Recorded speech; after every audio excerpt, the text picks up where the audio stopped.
So the default login to the web browser is admin for username and admin for password.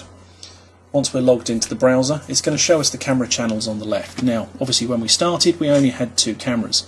I've just plugged in the 4th camera. It takes about 30 to 40 seconds to find it, and you can see it's already got channel 4 listing up in here. I plugged into channel 4 just so we can differentiate and see the gap between everything.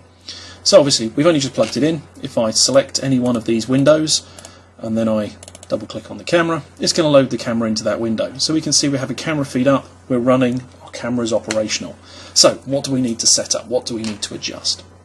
If we go into the setting menu, we can start adjusting the information for the system itself. Now, camera remote, this is information about the system. So we can see it's already put the camera in, we can see what the device name is, we can see it's listing down as camera 4 here, we can see what its IP address that it's automatically assigned it is, which port we've plugged into, lots of information about it.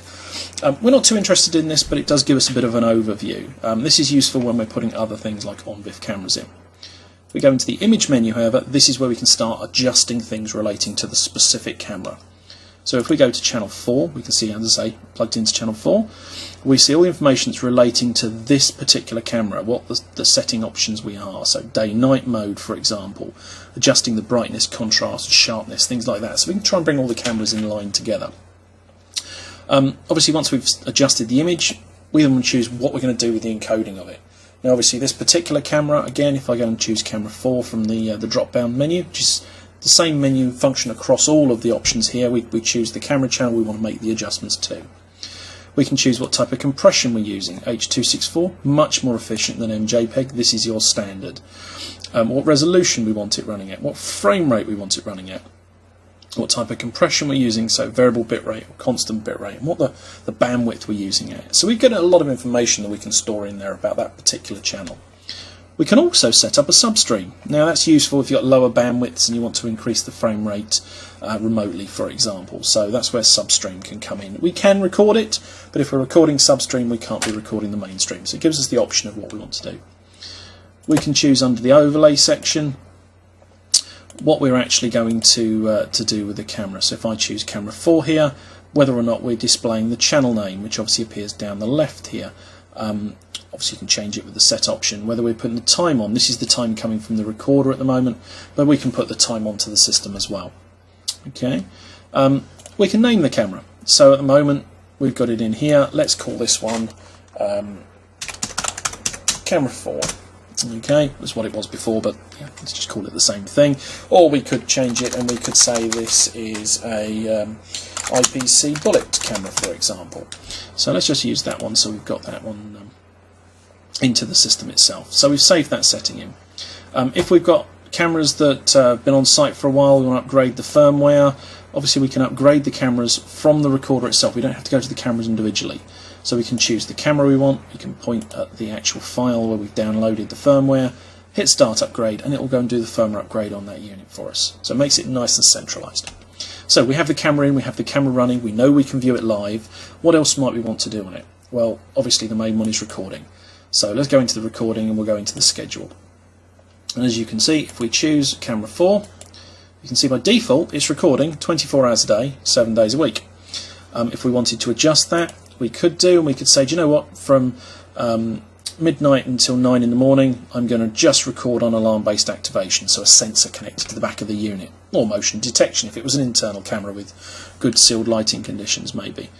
You know, between 9 and 5, I want constant recording. I want to see what's going on in my property. You know, we can choose different schedules for different parts of the day, and then obviously different days of the week. Okay, and once we've saved that, then obviously you can see the complete list of what's going to happen going through the day. We've obviously got a snapshot option in here, and this is all about recording snapshots of the site periodically as we're going through. One of the options up in encode was to do a snapshot. If you need any help with that, give us a shout, we can help you through that. So, hard disk manager, what are we talking about here? Now this shows us all the hard disks in the system. Obviously we've only got one hard disk in the system and it's 1 terabyte in size. We could take that disk and we can take it offline, so if we've got footage we don't want to lose, we could do that if we wanted to. But this becomes more important when you look at things like the hard disk tab here.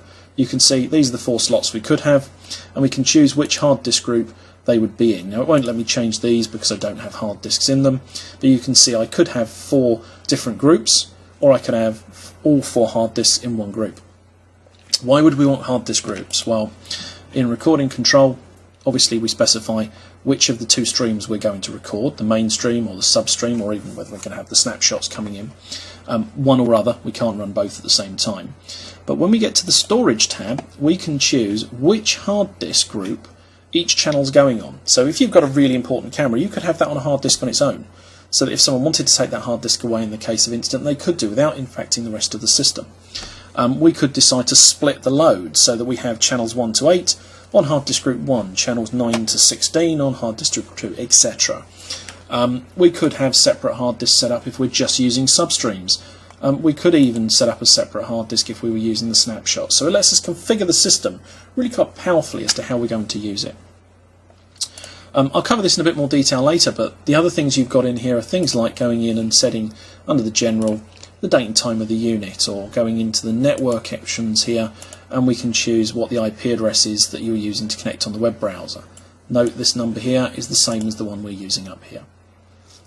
Okay, so we have the system in, we have it running.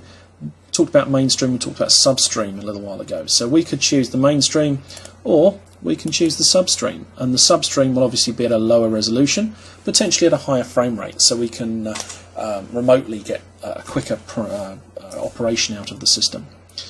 Playback and all those other things we'll cover in another video, but this will give you hopefully the system functionality to get you up and running, to get you started, to get your cameras named and get your system recording.